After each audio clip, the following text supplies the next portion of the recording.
Hello प्यारे student. उम्मीद है आप मज़े में होंगे और पढ़ाई भी मस्त तरीके से कर रहे होंगे। आज के इस लेक्चर में हम बात करने वाले हैं क्लास 10th साइंस के चैप्टर नंबर 3 के इम्पॉर्टेंट क्वेश्चंस के बारे में।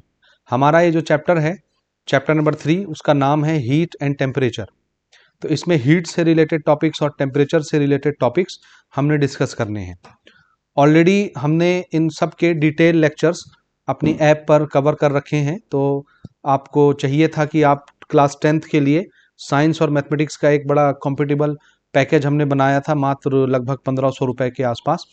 उसमें आपको पूरी मैथमेटिक्स और पूरी साइंस एक साथ कंबाइन फॉर्म में मिल जाएगी और डिटेल लेक्चर्स अवेलेबल हैं। वैसे तो हीट एंड टेम्परेचर के लेक्चर्स यूट्यूब पर भी अवेलेबल हैं, तो वहाँ से भी आप देख करके अपनी क्यूरियोसिटी जो है वो मिटा सकते हैं और अपने टॉपिक्स को अच्छे से प्रिपेयर कर सकते हैं। बहरकैफ, अब चल रहा है सेशन का आखिरी समय और यहाँ हम इंपॉर्टेंट क्वेश्चन डिस्कस करने बैठे हैं। तो इस चैप्टर से कितने नंबर के सवाल पूछे जाते हैं, कौन कौन से क्वेश्चन इंपॉर्टेंट हैं, किन को पढ़ना है, किन को नहीं पढ़ना है, कितने कितने नंबर के क्वेश्चन आएंगे, कहाँ आएंगे, कैसे दिखेंगे, इन सारी चीज़ों पर हमको आज गुफ्तगू करनी है इस क्लास में। तो वीडियो पसंद आए तो भैया शेयर करना बिल्कुल मत भूलिएगा अपने पूरे बैचमेट के साथ। जो भी आपके फ्रेंड सर्कल में क्लास 10th पढ़ रहे हैं उनके साथ आप इन वीडियोस को शेयर करिए, ताकि ज़्यादा से ज़्यादा स्टूडेंट्स यहाँ से बेनिफिट ले सकें और अपने एग्ज़ाम को अच्छे तरीके से प्रिपेयर कर सकें और अच्छा एग्ज़ाम दे सकें। ठीक है, क्योंकि 10वीं का परसेंटेज जो है बहुत मायने रखता है सबके जीवन में। हमारे जीवन में भी था, आपके जीवन में भी मायने रखता होगा अगर आप पढ़ने लिखने वाले विद्यार्थी हैं तो। और हम उम्मीद करेंगे कि पढ़ने लिखने वाले विद्यार्थी हैं, तभी तो आप हमारी वीडियो देख रहे हैं, नहीं तो कोई रील्स वगैरह देख रहे होते अभी, है कि नहीं। तो चलिए शुरू करते हैं बिना किसी टाइम पास के। तो मैं एज ए रेफरेंस, जैसे मैंने पहले आपको केमिस्ट्री के चैप्टर नंबर 2 में आपको बताया था कि हम एज ए रेफरेंस यहाँ पर एक पीडीएफ रिप्रेजेंट कराएंगे, दिखाएंगे आपको डेमोन्स्ट्रेशन के हिसाब से।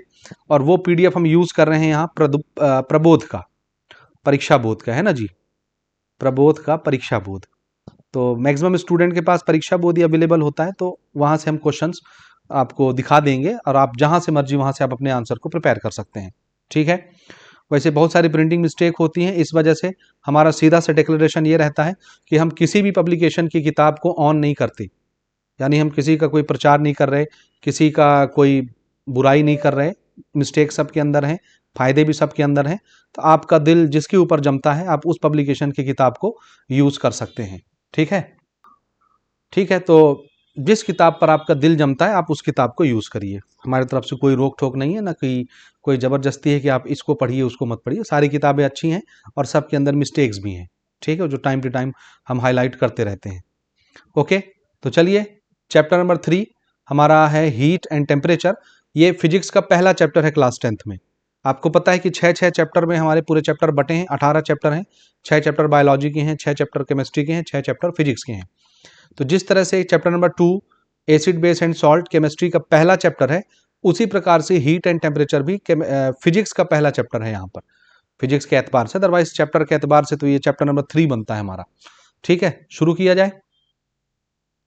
तो चलिए, यहाँ आप देख सकते हैं स्क्रीन में, हम जस्ट एज ए रेफरेंस यहाँ पर आपको जो किताब दिखा रहे हैं वो है आपकी परीक्षा बोध।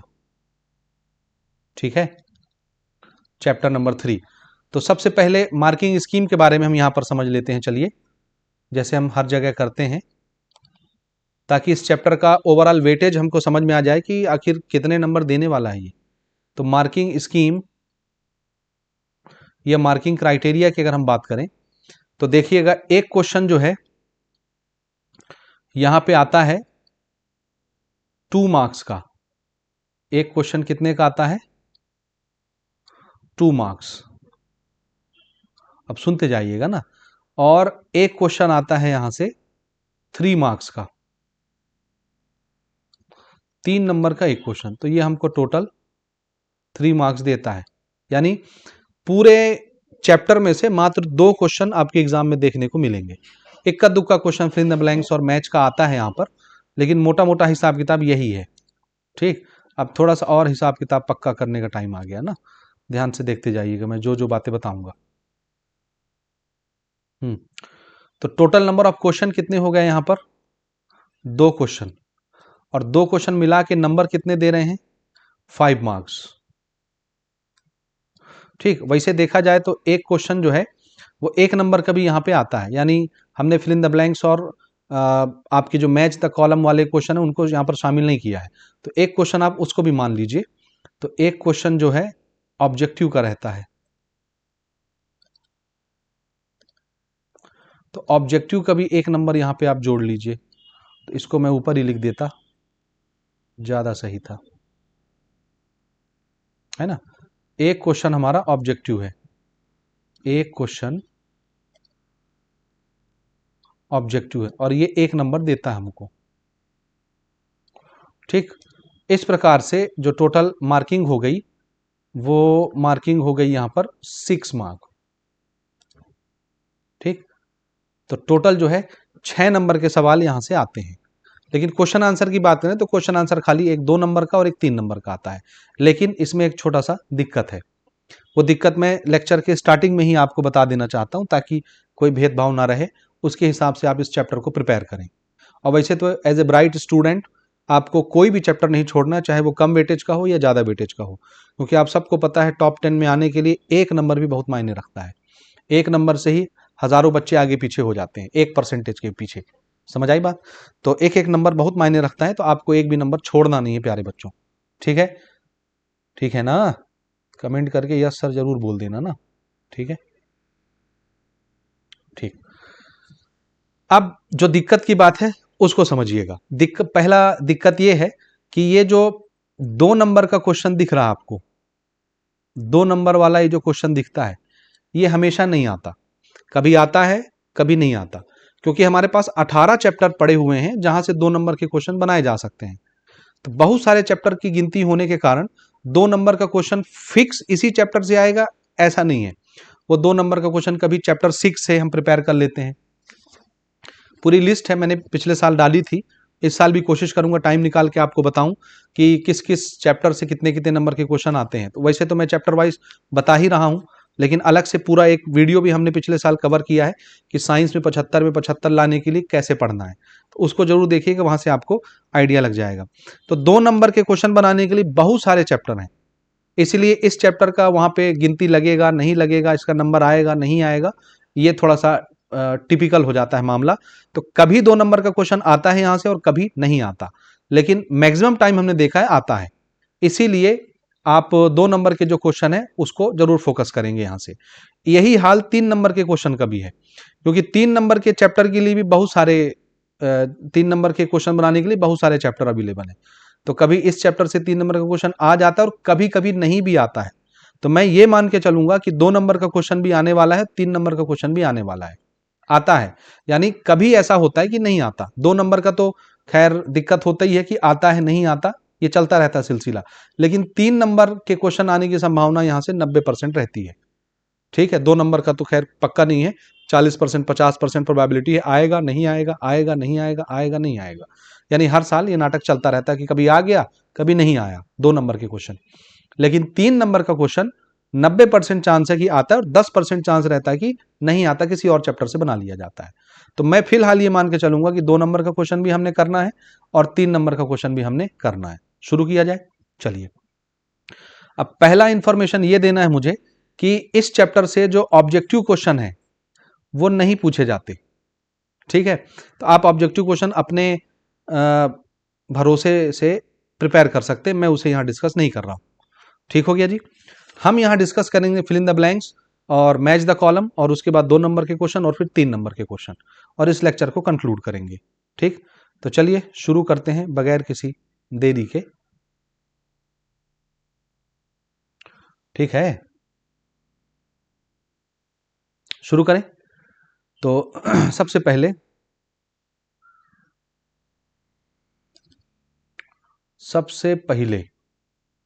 फिल इन द ब्लैंक्स की तरफ आते हैं। यहां पर देखिए, पहला जो सवाल है 2019 2024 में आए, 25 में नहीं आएगा, लेकिन प्रिपेयर करना है। Heat is not a substance but, heat क्या चीज है? कोई मटेरियल तो है नहीं, लेकिन क्या चीज है? एनर्जी। हीट एनर्जी का एक रूप है। ड्यू टू खाली स्थान हीट इज ट्रांसफर, किसके कारण से हीट ट्रांसफर होता है? तो आंसर है टेम्परेचर के डिफरेंस के कारण, क्योंकि एक बॉडी गर्म होती है दूसरी बॉडी कम गर्म होती है, एक का टेम्परेचर हाई होता है एक का टेम्परेचर कम होता है, तो हीट हाई टेम्परेचर बॉडी से लो टेम्परेचर बॉडी की तरफ चलती है। तो हीट ट्रांसफर के पीछे कारण क्या है? टेम्परेचर का डिफरेंस। तो ये सब के आंसर आपसे बनने चाहिए। ठीक है, तो यहां पर आपका आंसर क्या आ जाएगा, इसमें 2 वाले में मैं यहां लिख दे रहा हूं टेम्परेचर डिफरेंस। और वैसे तो आप पढ़ भी सकते हैं, आपकी बुक में आंसर दिया रहता है, तो मुझे लिखने की वैसे आवश्यकता नहीं है। टेम्परेचर डिफरेंस इसका आंसर हो जाएगा। ठीक है, ओके, आगे बढ़े। तीसरा क्वेश्चन देखिए, heat transmission bye conduction is possible only in. Conduction के कारण हीट ट्रांसफर किस में होता है, ये सारे डिटेल लेक्चर हमारे पड़े हुए हैं, यूट्यूब पर भी रखे हुए हैं, वहां भी देख सकते हैं, ऐप में तो है ही। कंडक्शन के लिए जरूरी है कि कांटेक्ट बने, और कांटेक्ट हमेशा सॉलिड चीजों के अंदर बनता है और हीट ट्रांसफर होता है। तो सॉलिड में हीट ट्रांसफर करने का तरीका होता है कंडक्शन वाला मेथड। तो ये सिर्फ किसके अंदर होता है, सॉलिड्स के अंदर। हीट की एसआई यूनिट क्या होती है, पॉपुलर क्वेश्चन है, याद रखना, इस साल भी आ सकता है। SI unit of heat is joule. ठीक है, स्मॉल लेटर से लिखना, इसे कैपिटल जे नहीं लिखना, आप जब लिखना तो ऐसे लिखना JOULE। जब इसका सिंबल बनाते हैं तब कैपिटल लेते हैं, मैंने यहाँ पे गलत लिख दिया, तो मुझे इसको सुधारना चाहिए। हर छोटी बड़ी मिस्टेक जो है यहाँ पर देखी जाती है। तो जे जो है, जब वर्ड्स में लिखते हैं तो जे को स्मॉल लिखते हैं, और जब सिंबल में लिखते हैं तो जे को कैपिटल लिखेंगे। आई बात समझ में, ये चौथे क्वेश्चन का आंसर हो गया। ऐसे ही आपसे पूछा जा सकता है कि प्रैक्टिकल यूनिट बताइए हीट की, तो अगर प्रैक्टिकल यूनिट पूछ लेगा तो प्रैक्टिकल यूनिट होती है कैलोरी। कैलोरी स्पेलिंग देख लीजिएगा। ठीक है, ये इसकी प्रैक्टिकल यूनिट है हीट की। और एसआई यूनिट होती है जूल, ये याद रखिएगा। Light transmission of heat can also occur in. Light की तरह हीट का ट्रांसमिशन कहां हो जाता है, आंसर है वैक्यूम में। ठीक है, तो सारे आंसर आपको मिल जाएंगे। वैक्यूम यानी जब खाली जगह जहां होती है, जहां एयर वगैरह नहीं होता, हवा नहीं होती, कोई एटमॉस्फेयर नहीं होता, कोई पार्टिकल नहीं होता, फिर भी लाइट आ जाती है सन से यहां तक, बीच में वैक्यूम ना है, सन और अर्थ के बीच में। तो सन से सिर्फ लाइट आती है, उसकी धूप भी आती है, उसकी हीट भी आती है, हीट भी आती है। इसका मतलब है लाइट की तरह हीट भी वैक्यूम में ट्रेवल कर सकती है। ठीक, बिल्कुल इसी प्रकार से अगला क्वेश्चन देखिए, द एक्सपांड, ये वैसे तो इस तरह के क्वेश्चन नहीं पूछे जाते, लेकिन हम एक बार पढ़ लेते हैं। The expansion in area of a substance caused by increase in temperature of unit area of the substance by 1 degree Celsius is called. अगर किसी मटेरियल का अगर हम 1 डिग्री सेल्सियस टेम्परेचर बढ़ाएं तो उसके एरिया में जो चेंज आएगा उसको क्या बोलते हैं, तो इसको बोलते हैं कोएफिशिएंट ऑफ सुपरफिशियल एक्सपांशन या एरियल एक्सपांशन। ये नीचे मिल जाएगा, मैं उसको लिखूंगा नहीं। कोएफिशिएंट ऑफ सुपरफिशियल एक्सपांशन, इसी को कोएफिशिएंट ऑफ एरियल एक्सपांशन भी बोलते हैं। ठीक, अगला देखिए, the quantity of heat required to raise the temperature of total mass of any body by 1 degree Celsius is called. किसी बॉडी का पूरे मास का टेम्परेचर अगर 1 डिग्री बढ़ाना है तो इसको क्या बोलेंगे, जो हीट उसको लगेगी उसको बोलते हैं हीट कैपेसिटी, याद रखिएगा। ठीक है, ये सब डिटेल के साथ हमने पढ़ाया हुआ है, तो आपने जरूर उनको देखना था, यूट्यूब पर भी इसकी वीडियोस हैं तो आप देख सकते हैं। हीट कैपेसिटी बोलते हैं। और अगर 1 kg मास के बर्तन का टेम्परेचर अगर 1 डिग्री बढ़ाना हो तो उस हीट को बोलते हैं स्पेसिफिक हीट, याद रखिएगा। अगर पूरी बॉडी का मास ले रहे हैं, 1 kg नहीं, पूरी बॉडी का मास, और उस पूरी बॉडी का टेम्परेचर अगर 1 डिग्री बढ़ाना है तो जो हीट लगेगी उस हीट को बोलते हैं हीट कैपेसिटी।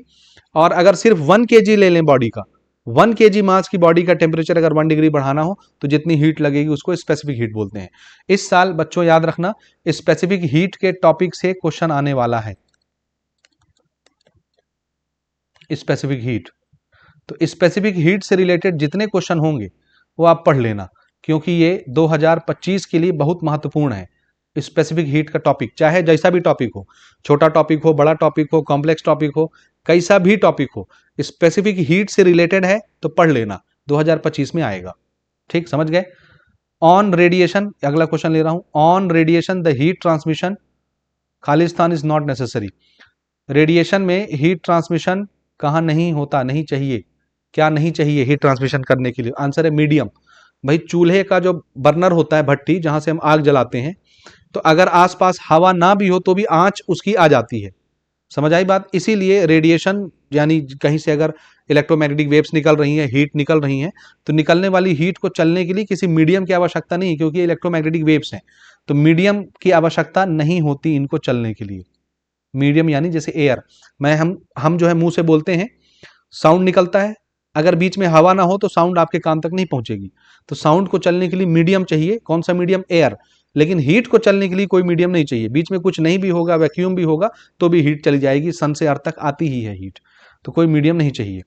ठीक है, ड्यू टू हीट टेकन और given for change in physical state there is खाली स्थान change in temperature due to heat taken और given change in physical state. जब किसी मटेरियल का फिजिकल स्टेट चेंज होता है, यानी कोई चीज सॉलिड से लिक्विड बनती है या लिक्विड से गैस बनती है या गैस से लिक्विड बनती है या लिक्विड से सॉलिड बनती है, जिस समय स्टेट चेंज होता है उस समय टेम्परेचर बदलता है क्या? आंसर है नहीं बदलता। यानी आप थर्मोमीटर लगाएंगे तो आपको टेम्परेचर में चेंज नहीं दिखेगा, हालांकि हीट जा रही होती है। इस हीट को बोलते हैं लेटेंट हीट जो स्टेट चेंज करने का काम करती है। उम्मीद है इनको आप अच्छे से प्रिपेयर कर लेंगे। आगे बढ़ते हैं, चलिए। मैच द करेक्ट पेयर आपने पढ़ना है, ये भी पूछ लिया जाता है तो फटाफट इसको मिला लेते हैं। देखिए, पहला है हीट कैपेसिटी। हीट कैपेसिटी यहाँ पे क्या दिख रहा है? हीट कैपेसिटी का फॉर्मूला होता है मास इनटू स्पेसिफिक हीट, यही होना चाहिए दूसरा नंबर, पहले का बी। तो ये पहला नंबर है, मास इनटू स्पेसिफिक हीट, ये फॉर्मूला ही है। हीट कैपेसिटी को तुम चाहे एच से दिखाओ या क्यू से दिखाओ, किसी से भी दिखाते हैं, इसका फॉर्मूला क्या होता है? Mass of the body multiplied by specific heat को एस से दिखा देते हैं। यानी 1 kg बर्तन को जो हीट लगती है 1 डिग्री बढ़ाने के लिए उसको स्पेसिफिक हीट बोलेंगे, तो m kg को जो हीट लगेगी उसको हीट कैपेसिटी बोलते हैं। तो 1 kg को s हीट लगती है तो m kg को कितना लगेगा? m into S. तो m kg को जितनी भी हीट लगेगी उसी को हीट कैपेसिटी बोलते हैं 1 डिग्री टेम्परेचर बढ़ाने के लिए। ठीक है। दूसरा, bad conductor of heat. Heat का बैड कंडक्टर कौन है? जिसमें से हीट पास नहीं हो सकती। तो यहाँ देख लो, कुछ कुछ तो मिल जाएगा, लकड़ी, यही होना चाहिए, ये दूसरा नंबर हो गया। आप इसको बना सकते हैं एब्सोल्यूट जीरो बोलते हैं दुनिया के सबसे ठंडे टेम्परेचर को, और वो टेम्परेचर होता है ये। ठीक, ये है तीसरा नंबर, इसको बोलते हैं जीरो केल्विन। इसी का नाम, इसी टेम्परेचर का नाम क्या है? जीरो केल्विन, याद रखिएगा। फ़ारेनहीट थर्मोमीटर, कहीं कुछ ऑप्शन दिख रहा है? चौथा नंबर फ़ारेनहीट थर्मोमीटर, यूनिट ही पूछेगा ये, कैलोरी पर ग्राम, जूल पर केजी पर जूल पर केल्विन, ग्राम सेल्सियस या किलोग्राम सेल्सियस, जो भी है, जूल पर सेल्सियस। तो चौथे नंबर का ऑप्शन सी है। सी कौन सा है? ये डैनियल गैब्रियल। इसका मतलब है फ़ारेनहीट थर्मोमीटर जो है वो डैनियल गैब्रियल ने बनाया था, ये नाम याद रखिएगा। Unit of specific heat, specific heat का फॉर्मूला फिर से देखिए, Q is equal to formula होता है MS इंटू डेल्टा टी, ये है स्पेसिफिक हीट। तो स्पेसिफिक हीट बनाने के लिए Q के नीचे हमको भेजना पड़ेगा मास को और चेंज इन टेम्परेचर को, तो ये स्पेसिफिक हीट का फॉर्मूला बन जाएगा। तो इनकी यूनिट बना लीजिए। Q होता है हीट, तो हीट की यूनिट क्या हो गई? जूल, डिवाइड में मास, मास की यूनिट हो गई केजी या ग्राम, कुछ भी ले लीजिए, और टेम्परेचर की यूनिट डिग्री सेल्सियस ले लो या केल्विन ले लो, ये स्पेसिफिक हीट की यूनिट बन गई। ठीक है, अब आप मिला लीजिए, जूल पर केजी पर डिग्री सेल्सियस, या अगर केजी नहीं भी लिखना है तो ग्राम लिख लीजिए आप ना, ऐसे लिख सकते हैं जूल पर ग्राम, और डिग्री सेल्सियस नहीं लिखना है तो आप उसको केल्विन भी लिख सकते हैं, कोई दिक्कत नहीं है। समझ आई बात? तो चाहे आप डिग्री सेल्सियस लिख लो, चाहे इसकी जगह पे केल्विन लिख लेना, ये स्पेसिफिक हीट का फॉर्मूला होता है। तो ये देखो, जूल पर केल्विन पर ग्राम, ठीक है, इसकी जगह पर केल्विन लिख लो ना, केल्विन भी लिख सकते हैं, और केल्विन की जगह सेल्सियस भी लिख सकते हैं। ये उटपटांग तरीके से लिखा है इसलिए कंफ्यूजन होता है, यहां हमने बता दिया। आप चाहे ऐसे लिख लो और चाहे ऐसे लिख लो, जूल पर ग्राम और पर केल्विन। तो ऊपर जाके ऐसे भी लिखा जा सकता है, जूल पर केल्विन पर ग्राम, या ग्राम की जगह केजी भी लिख सकते हैं, केल्विन की जगह डिग्री सेल्सियस भी लिख सकते हैं, आपकी मर्जी। तो ये एफ नंबर इसका जो है ऑप्शन होना चाहिए, पांचवें का एफ नंबर होना चाहिए। ठीक, ये छठवां है unit of heat capacity. Heat capacity यही है, देखो ऊपर वाला फॉर्मूला, इसकी यूनिट हो गई केजी मास का, और स्पेसिफिक हीट का भी बताया मैंने, केजी केजी कट जाएगा, देखना, जूल पर केजी पर डिग्री सेल्सियस, ये कट गया, खाली क्या बचा? बचा जूल पर डिग्री सेल्सियस। तो ये जी वाला ऑप्शन जो है इसका होना चाहिए छठवें नंबर का। ठीक है। Unit of latent heat, latent heat की यूनिट क्या बनेगी? तो इसका फिर आखिरी ऑप्शन रह गया कैलोरी पर ग्राम। ठीक है, ये इसका ऑप्शन हो गया। तो उम्मीद है ये सभी क्वेश्चंस आपसे बन जाएंगे, कोई बहुत मुश्किल नहीं है। आइए अब चलते हैं हम लोग 2 नंबर के सवाल की तरफ, जिनको आपको पढ़ना है। तो मैंने पहले ही हिंट दे दिया है प्यारे बच्चों कि स्पेसिफिक हीट से रिलेटेड जो भी क्वेश्चन आएगा वो आपको पढ़ लेना है। स्पेसिफिक हीट, कोई भी छोटा क्वेश्चन बड़ा क्वेश्चन आपको स्पेसिफिक हीट से रिलेटेड पढ़ना ही है। ये 2025 के लिए बहुत महत्वपूर्ण प्रश्न बनने वाला है। ठीक है, शुरू करें। तो पहला क्वेश्चन ही है, देखो, what is specific heat? Specific heat capacity पूछ लिया ना, स्पेसिफिक शब्द लगा दिया मतलब ये है। तो इसको प्रिपेयर करेंगे आप, जो भी स्पेसिफिक हीट से रिलेटेड क्वेश्चन आएगा आपने प्रिपेयर करना है। तो इसका आंसर क्या है, the specific heat capacity of any substance is the amount of heat required to raise the temperature of 1 unit substance by 1 degree. अब ये पता नहीं किस तरह के शब्दों का इस्तेमाल करते हैं इन लोग, इसीलिए मुझे इनकी पब्लिकेशन पसंद नहीं है। ठीक, सिंपल सा इसका आंसर है कि 1 kg मास के बॉडी का टेम्परेचर 1 डिग्री बढ़ाने के लिए जितनी हीट की आवश्यकता होगी वो हीट स्पेसिफिक हीट कहलाएगी। सो इसको सरल शब्दों में मैं बोल रहा हूं, आप सुन के लिख सकते हैं आराम से एक दो बार वीडियो को आगे पीछे करके। The amount of heat required to raise the temperature of 1 kg mass body by 1 degree Celsius, ये हीट कैपेसिटी का एग्जांपल है या स्पेसिफिक हीट का डेफिनेशन है। समझ आई बात? Amount of heat required to raise the temperature of a body of 1 kg mass by 1 degree Celsius, बस। ठीक है, this is specific heat capacity. आप अपने शब्दों में पढ़ लीजिएगा, समझ में आ जाएगा। हिंदी में क्या बोलते हैं, 1 किलो मास की किसी बॉडी का टेम्परेचर अगर 1 डिग्री सेल्सियस से 1 केल्विन बढ़ाना हो, जितनी हीट लगेगी उसी हीट को स्पेसिफिक हीट बोलते हैं। ठीक, दूसरा देखिए लेटेंट हीट, ये भी पढ़ लीजिएगा, कभी कभार पूछा जा सकता है। छुपी हुई हीट, ये हीट क्या करती है, स्टेट चेंज करती है, याद रखिएगा। For change in physical state use to taken heat is known as latent heat, पढ़ लीजिएगा। ठीक, why do gas filled balloon bust when brought near fire, इसको भी पढ़ लीजिएगा। प्रीवियस ईयर के जितने क्वेश्चन आए हैं एक बार जरूर आप उनको पढ़ेंगे। ठीक है, चलिए आगे बढ़े।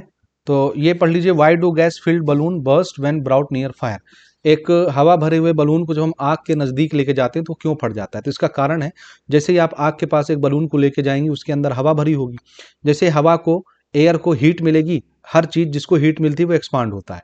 तो अंदर भरी हुई एयर जो है वो फैलने की कोशिश करती है, एक्सपांशन होता है और बलून फट जाता है। तो आप पढ़ के देखिए, gas filled balloon when brought near fire get burst due to thermal expansion in the gas, balloon के अंदर जो गैस भरी हुई है उसमें हीट के कारण एक्सपांशन होता है, इसलिए बलून फट जाता है। टेम्परेचर का डेफिनेशन प्रिपेयर करने की आवश्यकता नहीं, एग्जाम में नहीं पूछा जाता। ठीक, तो जो काम के क्वेश्चन है वही खाली हम डिस्कस कर रहे हैं। इसी प्रकार से ऊपर आते हैं, what are the 2 constant points of a thermometer known as, एक 0 डिग्री सेल्सियस होता है जहां चीजें जम जाती हैं, एक 100 डिग्री सेल्सियस होता है जहां चीजें बॉयल हो जाती हैं। तो वैसे पढ़ने की आवश्यकता नहीं, हर बच्चे को इसका आंसर पता है, पढ़ के आप प्रिपेयर कर सकते हैं। हीट क्या चीज है, it is a form of energy, energy which is transfer due to difference in temperature, temperature के डिफरेंस के कारण जो एनर्जी ट्रांसफर होती है उस एनर्जी को हीट बोलते हैं, पेपर में नहीं आता। हाँ, ये पढ़ना है, इसको जरूर पढ़ लीजिए। What are the practical and SI unit of heat, ये मैं पहले बता चुका ऑब्जेक्टिव के टाइम पे या फिल इन द ब्लैंक के टाइम पे कि हीट का एसआई यूनिट और प्रैक्टिकल यूनिट क्या है। तो याद रखिए, हीट का एसआई यूनिट क्या चीज है, एसआई यूनिट होता है जूल और प्रैक्टिकल यूनिट होता है कैलोरी, और इनका रिलेशन क्या होता है, 1 कैलोरी जो है वो 4.18 जूल के बराबर होता है। तो इसको आप प्रिपेयर कर लीजिएगा। Right the definition of specific heat, right it's SI unit, ये पढ़ना है इस साल, समझ रहे हैं, ये पढ़ना है भैया 2025 के लिए। क्यों पढ़ना है, इसलिए पढ़ना है क्योंकि ये क्वेश्चन आपके प्रश्न बैंक में भी है, आपके मॉडल पेपर में भी है, आपके आदर्श पेपर में भी है। तो इसका इस साल आने का जो संभावना है वो बहुत ज्यादा है। मैंने पहले ही बोला, स्पेसिफिक हीट से रिलेटेड जितने सवाल आएंगे वो सब आपको पढ़ लेने हैं। तो ये सवाल तो सबसे ज्यादा इंपॉर्टेंट है, मोस्ट से भी ज्यादा मोस्ट इंपॉर्टेंट 2025 के लिए। तो स्पेसिफिक हीट का मैं पहले ही बता चुका, ये क्वेश्चन नंबर 1 में ही डेफिनेशन, तो सेम डेफिनेशन आप लिख लेंगे। यूनिट मास बोलते हैं 1 kg मास के सब्सटेंस का टेम्परेचर 1 डिग्री बढ़ाने के लिए जो हीट लगती है उसी हीट को स्पेसिफिक हीट बोलते हैं। इसका यूनिट भी मैं आपको बता चुका, जूल पर केजी पर डिग्री सेल्सियस या पर केल्विन भी लिख सकते हैं। सीजीएस सिस्टम में जूल को कैलोरी लिख देना, केजी को ग्राम लिख देना और सेल्सियस को सेल्सियस या केल्विन लिख लेना, जो मर्जी आपकी। तो ये आप पढ़ लेना भैया ना, स्पेसिफिक हीट का डेफिनेशन पूछा जाएगा और उसका एसआई यूनिट और डायमेंशन भी, समझ आई बात, डायमेंशन तो नहीं आता, यानी प्रैक्टिकल यूनिट और एसआई यूनिट पूछा जाता है। तो ये बार बार जगह जगह रिपीट है ये क्वेश्चन, इसलिए मैं बार बार कह रहा हूं इसको पढ़ लीजिए। ये क्वेश्चन भी मोस्ट इंपॉर्टेंट है इस साल, ये भी आपके प्रश्न बैंक में, आपके आदर्श पेपर में, आपके मॉडल पेपर में, आपके एक्सपेक्टेड पेपर में डाला गया है। तो ये भी 2025 के लिए इंपॉर्टेंट है। Specific heat of which substance is highest, answer है वाटर। वाटर का स्पेसिफिक हीट सबसे ज्यादा होता है और इसका यूज भी पूछा जाता है, वो हम आगे डिस्कस करेंगे। तो इसका यूज भी पूछा जाएगा, वो आगे हम पढ़ लेंगे। और इसकी स्पेसिफिक वैल्यू जो होती है वो ये है 4189 जूल पर केजी पर डिग्री सेल्सियस, ये तो यूनिट है स्पेसिफिक हीट की। तो स्पेसिफिक हीट का डेफिनेशन, उसका यूनिट पढ़ लेना, और वाटर का स्पेसिफिक हीट का वैल्यू सबसे ज़्यादा वैल्यू वाटर का ही होता है स्पेसिफिक हीट का, यानी वाटर एक ऐसी चीज़ है जिसका टेम्परेचर 1 डिग्री बढ़ाने के लिए 1 kg अगर हम वाटर लें तो उसको सबसे ज़्यादा हीट लगेगी। वो सबसे ज़्यादा हीट कितनी है? 4189, 4189 जूल, इतनी हीट लगती है। लेटेंट हीट तो वैसे नहीं पूछा जाता, छोड़ दीजिए। किलो कैलोरी भी नहीं पूछा जाता, छोड़ दीजिए, कोई दिक्कत नहीं है। अब जो 3 नंबर का क्वेश्चन है, अभी तो हम 2 नंबर के क्वेश्चन डिस्कस कर रहे थे, 3 नंबर के सवालों में एक सवाल ये है, ये आएगा 100% आएगा। 2024 में आया है, 25 में भी आएगा, 26 में भी आएगा, ये बार बार आएगा। यानी यहां से न्यूमेरिकल ही आता है, याद रखिएगा, 3 नंबरों के लिए। तो ये जो जितने भी न्यूमेरिकल आपको मिलेंगे डिग्री सेल्सियस से डिग्री फ़ारेनहीट में चेंज करने के, या डिग्री फ़ारेनहीट से डिग्री सेल्सियस में चेंज करने के, उन सारे न्यूमेरिकल्स को प्रैक्टिस कर लेना। ये 2025 के एग्जाम में पूछा जाएगा। अब मैं उसको यहाँ पे सॉल्व करके नहीं बताऊंगा, हम एक जनरल फॉर्मूला यूज करते हैं, C/5 is equal to K/5 is equal to degree Fahrenheit minus 32/9। ये फॉर्मूला है टेम्परेचर के कन्वर्जन का। यूट्यूब पर हमारी वीडियो पड़ी हुई है, उस पर हमने न्यूमेरिकल भी करवाया हुआ है, आप जरूर एक बार जा करके देख लीजिए, न्यूमेरिकल आपसे बनने लग जाएगा। लेकिन कुछ भी करके, मर के, जी के, जैसे भी हो सके, ये न्यूमेरिकल जरूर प्रैक्टिस कर लेना, क्योंकि ये 3 नंबर के लिए आएगा, 3 मार्क्स के लिए आएगा, 2 के लिए भी नहीं, सीधा 3 नंबर के लिए आएगा, याद रखिएगा। तो ये आपको करना है। सीधी सी बात, जैसा क्वेश्चन देगा, जैसे -30 डिग्री सेल्सियस को उन्होंने बोला है फ़ारेनहीट में चेंज करो, तो आप यहां से सेल्सियस वाला उठा लो और फ़ारेनहीट वाला उठा लो। समझ आई बात? जैसे हमने यहां से सेल्सियस वाला उठा लिया और फ़ारेनहीट वाला F-32/9 उठा लिया। अब डिग्री सेल्सियस दिया है, यहां पुट कर दो सेल्सियस की जगह, -30/5 इज इक्वल टू फ़ारेनहीट -32/9। ये कट जाएगा, 5 6 जा 30, -6, इधर का 9 मल्टीप्लाई होने चले जाएगा, यहां आ गया, इधर क्या बचा? F-32, तो 6 9 जा कितना हो गया? 54, तो ये हो गया -54, 32 इधर आकर के प्लस हो जाएगा, ये आपका डिग्री फ़ारेनहीट आ गया। तो डिग्री फ़ारेनहीट का आंसर कितना हो जाएगा? प्लस माइनस माइनस, 54 में 32 घटा दो, ये आपका 22 आएगा और आंसर निगेटिव में आएगा, इतना फ़ारेनहीट। समझ रहे हो? तो इस तरह से न्यूमेरिकल आपको बनाना रहता है। तो मैंने एक बना के दिखा दिया आपको, बाकी आप बना सकते हैं। तो जितने भी न्यूमेरिकल आपको यहाँ मिलेंगे उनको प्रैक्टिस करिए, आपकी बुक में उनको प्रैक्टिस करिए। ये हर हाल में आएंगे, हर हाल में आएंगे, हर हाल में आएंगे, ये आपको याद रखना है। ठीक, तो जितने भी क्वेश्चन दिख रहे हैं, जैसे ये दिख रहा है 13 वाला, प्रैक्टिस कर लीजिए, प्रैक्टिस कर लीजिए। समझ गए? इसके बाद जो दिख रहा है ये सब मोस्ट इंपॉर्टेंट है, सब मोस्ट इंपॉर्टेंट। जितने भी न्यूमेरिकल दिख रहे हैं प्रैक्टिस कर लीजिए, नंबर चेंज करके ये आपसे क्वेश्चन पूछे जाएंगे 2025 में, पढ़ना ही है। इसके बाद 2 नंबर का एक और सवाल देखिए आ रहा है, न्यूमेरिकल 3 नंबर का रहेगा ना, 2 नंबर का एक और सवाल है, इसको पढ़ना आपने। What is thermal insulator material, जिसमें से हीट पास नहीं होता है, वही बैड कंडक्टर ऑफ हीट वाला क्वेश्चन है, एक बार पढ़ लीजिएगा। यानी ऐसे मटेरियल जिसमें से हीट ट्रांसफर नहीं होता वो थर्मल इंसुलेटर कहलाते हैं, सरल शब्दों में। तो substance through which transmission of heat does not take place और whose thermal conductor is zero is called thermal insulator material. जैसे रबर है, प्लास्टिक है, एबोनॉइट है, एस्बेस्टस है, सीट नहीं लगते घर में अपन, सीमेंट वाले जो सीट लगाते हैं, सीट, एस्बेस्टस सीट बोलते हैं, वो चीजें हैं। थर्मल कंडक्टर भी इसी का उल्टा है, यानी जिसमें से हीट पास हो जाए उसको थर्मल कंडक्टर बोलेंगे, जैसे मेटल है, वाटर है और बाकी चीजें हैं। समझ रहे हो? तो ये 2 चीज यहां से प्रिपेयर कर लीजिए, थोड़ा और ऊपर आएंगे हम लोग। 2 क्वेश्चन प्रिपेयर कर लीजिए, 2 नंबर के लिए रहेंगे ना, 2 नंबर के लिए रहेंगे। थर्मल बैड कंडक्टर ये भी पढ़ लेना, यानी ये कभी थर्मल कंडक्टर, कभी थर्मल बैड कंडक्टर, कभी थर्मल इंसुलेटर, कभी थर्मल नॉन इंसुलेटर, घुमा फिरा के वही सावाल है। बैड कंडक्टर मतलब जिसमें से हीट पास नहीं होगी, थर्मल मतलब हीट होता है, ये वही चीजें जो नीचे हम अभी पढ़ रहे थे, तो वही है, इसको आप प्रिपेयर कर लीजिएगा। शब्दों के हेर फेर के साथ ये चीज पूछी जाती है। SI यूनिट ऑफ हीट और CGS सिस्टम, ये पहले मैंने बोला था, पढ़ लीजिएगा। यूनिट हीट की जूल और प्रैक्टिकल यूनिट क्या चीज है? कैलोरी। ठीक है, और उनका आपस का रिलेशन, और ये तो पहले ही बोला, ये तो पढ़ना ही है आपको हर हाल में, 2024 में आया है, हर हाल में पढ़ना है इसको, न्यूमेरिकल को, 3 नंबर के लिए रहेगा न्यूमेरिकल। ठीक है, आगे बढ़ते हैं ना, यानी इतना सब कुछ आपको करना है। आगे बढ़ते हैं यहां से, अब आपको पहले क्वेश्चन को छोड़ देना है, दूसरे क्वेश्चन को पढ़ लेना है। अब आप कहेंगे क्यों पढ़ लेना है, तो मैं कहूंगा ये स्पेसिफिक हीट से रिलेटेड है, और ये क्वेश्चन भी आपके प्रश्न बैंक में, आपके मॉडल पेपर में, आपके आदर्श पेपर में डाला गया है। इसलिए मर के, जी के, जो भी आपसे बने, इसको आप एनी हाउ प्रिपेयर कर लीजिए। Right 3 uses of maximum specific heat of water in daily life, पानी का स्पेसिफिक हीट ज़्यादा होता है सबसे ना, तो उसका 3 यूज़ बताओ। तो पहला यूज़ क्या है, in summer season water of swimming pool remain cool. भाई गर्मी के दिनों में स्विमिंग पूल में जो पानी भरा होता है वो बहुत देर में गर्म होता है, क्योंकि पानी धीरे धीरे धीरे धीरे गर्म होता है। 1 डिग्री सेल्सियस बढ़ाने के लिए बहुत हीट चाहिए उसको, इसलिए पानी बहुत धीरे धीरे गर्म होता है। तो स्विमिंग पूल का पानी ठंडा रहता है, गर्मी में भी आप ठंडे पानी का आनंद उठा सकते हैं, जल्दी गर्म नहीं होता। दूसरा, steam has high specific heat, therefore it is use in steam engine. ठीक। तीसरा, due to maximum specific heat of water tea and coffee remain hot longer. Specific heat ज़्यादा होती है पानी की, इसलिए चाय और कॉफ़ी पानी से बनती है, इसलिए ज़्यादा देर तक गर्म रहती है। और भी यूज़ हैं, जैसे वाटर बैग आते हैं, जब कहीं चोट लग जाती है तो सेकाई करने के लिए वाटर बैग की सलाह या मशवरा डॉक्टर देते हैं आपको कि वाटर बैग से सेकिए। क्यों? क्योंकि आप पत्थर गर्म कर करके सेकेंगे तो पत्थर तुरंत ठंडा हो जाएगा, लेकिन वाटर बैग से सेकेंगे तो वाटर बैग बहुत देर तक गर्म रहता है, उसका हीट जल्दी निकलता नहीं है, वो गर्म होने में भी टाइम लेता है, ठंडा होने में भी टाइम लेता है। ये कुछ यूज़ हैं, ये आप कर लेंगे, ये इंपॉर्टेंट क्वेश्चन है। ठीक है, आगे बढ़ते हैं। अब हीट से रिलेटेड ये एक न्यूमेरिकल है, नहीं पूछा जाता। कॉन्सेप्ट ऑफ टेम्परेचर नहीं पूछा जाता। स्ट्रेट चेंज देख लीजिएगा, वैसे नहीं पूछा जाता। इसी प्रकार से why is small gap left between 2 rail tracks, नहीं पूछा जाता।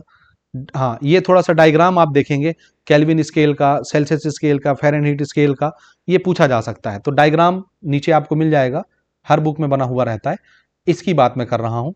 तो एज इट इज़ ये डायग्राम बार बार लिख लिख के आप प्रैक्टिस कर लीजिए, 2025 एग्जाम के लिए ये भी इंपॉर्टेंट है। आई बात समझ में? सबका लोवेस्ट टेम्परेचर और सबका हाईएस्ट टेम्परेचर, यानी फ्रीजिंग पॉइंट और बॉइलिंग पॉइंट आपको दिखाना रहेगा। तीनों स्केल हैं, मैंने डिटेल लेक्चर इनके कवर करवाए हुए हैं, यूट्यूब पर भी रखी हुई हैं, ऐप पर भी रखी हुई हैं, कहीं पर भी जाकर के आप इसको एक बार प्रिपेयर करके देख लीजिएगा, कैसे बनाना रहता है, क्या क्या चीज़ें लिखनी रहती है, सब चीज़ आपको वहाँ मिल जाएगा।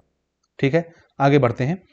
हीट ट्रांसफर से रिलेटेड कोई क्वेश्चन नहीं आता, वैसे आप चाहें तो एक एक बार इनको पढ़ जरूर लीजिएगा। कंडक्शन में हीट कैसे ट्रांसफर होता है, कन्वेक्शन में, रेडिएशन में, एक एक बार पढ़ सकते हैं, पूछने योग्य क्वेश्चन नहीं है। ये भी नहीं आएगा, न्यूमेरिकल आएगा सिर्फ आपके टेम्परेचर चेंज के ऊपर। ठीक है, हाँ, एक क्वेश्चन ये है मरकरी वाला, ये भी आप पढ़ सकते हैं, लेकिन ये किसी प्रश्न बैंक में नहीं है, किसी आदर्श पेपर में नहीं है, किसी मॉडल पेपर में नहीं है, मैं अपने तरफ से सजेस्ट कर रहा हूँ। एक बार इसको पढ़ लीजिएगा, why is mercury used in thermometer. Thermometer और मरकरी को क्यों यूज किया जाता है, कम से कम 3 इसके एप्लीकेशन पढ़ लेना। तो इसमें तो दिए हैं 5-6 दिए हैं, आप कोई 3 पढ़ के प्रिपेयर कर लीजिएगा। 3 नंबर के लिए पूछा जाएगा, ज़्यादा से ज़्यादा तो 3 पॉइंट लिखेंगे चलेगा, पूरे पूरे 6 नहीं पढ़ने, कोई भी अपने हिसाब से 3 पॉइंट आप पढ़ लीजिएगा। ये नहीं पढ़ना है क्लिनिकल थर्मोमीटर वाला, ऊपर भी आपको नहीं पढ़ना है, जितने क्वेश्चन दिख रहे हैं। ठीक है, ये सब उसी के आंसर हैं हीट कैपेसिटी के, तो ये सब नहीं पढ़ने हैं आपको, इनको भी छोड़ दीजिए।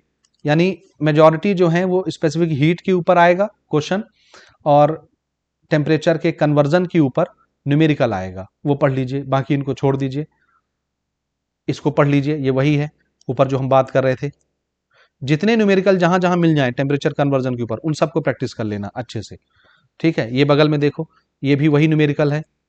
तो इससे रिलेटेड न्यूमेरिकल आता है पेपर में, बार बार आता है, आप देख रहे हैं हर बार 2017, 18, 19, 20, 24 लिखा है, तो 25 में भी आएगा। तो इसको नहीं छोड़ना है, कुछ भी करके प्रैक्टिस कर लेना। ठीक है, बाकी रह गया सवाल, ये जो बाकी जो न्यूमेरिकल होते हैं, कोफिशिएंट ऑफ थर्मल एक्सपांशन वाले जो न्यूमेरिकल हैं, उसको नहीं करना है, छोड़ देना है। इसको भी छोड़ दीजिए, भी नहीं पूछा जाता। ये दो चीज़ें मिक्स जब करते हैं, अलग अलग टेम्परेचर की चीज़ें जब मिक्स करते हैं तो एक मिक्सचर बनता है, तो मिक्सचर का कुछ टेम्परेचर हो जाता है, ये उसके ऊपर न्यूमेरिकल है। हालांकि मैंने इसको क्लास लेक्चर के दौरान करवाया है, तो जिसको शौक हो वो आप वहाँ से वीडियोस देख करके इनको प्रिपेयर कर सकते हैं। एग्जाम के पॉइंट ऑफ व्यू से मैं इसको रिकमेंड नहीं करता, तो आप उसको छोड़ दीजिए, बिल्कुल छोड़ दीजिए। लेकिन जो क्वेश्चन मैं यहाँ पे हाईलाइट करा रहा हूँ वो आपको पढ़ना है। तो बस इतना ही है, इसके आगे बाकी जो चीज़ें दी हुई हैं वो हमने नहीं पढ़ना है। ये कंडक्शन, कन्वेक्शन, रेडिएशन, ये सारी चीज़ें हैं। इधर देखिए thermal expansion in solid liquid gas, यहाँ से कोई सवाल नहीं पूछे जाते पेपर में, तो एग्ज़ाम के हिसाब से ही हमने पढ़ना है। बहुत ज़्यादा सारी चीज़ें यहाँ पे हम मार्कआउट नहीं करेंगे, तो ये सारी चीज़ें आप छोड़ दीजिए। तो जितना मुमकिन था वो हमने सभी क्वेश्चन आपको यहाँ पे बता दिया, जितना हो सकता था, जितना आने योग्य है वो हमने आपको बता दिया।